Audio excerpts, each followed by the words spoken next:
Hello friends, जय Jagannath. Welcome to my mini blog. सकाल सकाल उठिक मो आग आसिक ठाकुर मुंडे मारिदेली। तापर ये आसिले भारी मो कम करने कटाकटी सब करके रेडी करदे रोषे करने। तापर ये मुझे बेसन चकुड़ी मो खायापी। तो मो बेसन चकुड़ी खाई सारे आइसक्रीम गोटे थी आइसक्रीम खाई स्टाइल मारूली।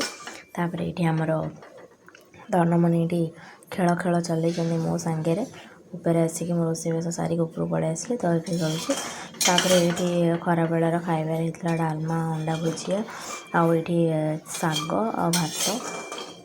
तापर आम इवनिंग टे जुडियो पड़े ननंद भाउज ये देखो जुडियो कि सपिंग करके पलि आसलु घर को। पुओ को एक्चुअली मैं छाड़ी जाइए तो ये आम जल्दी पलि आसिलु। आसिक मुझे चा और रस्केट खाईदेली। तो एमती आज दिन टी।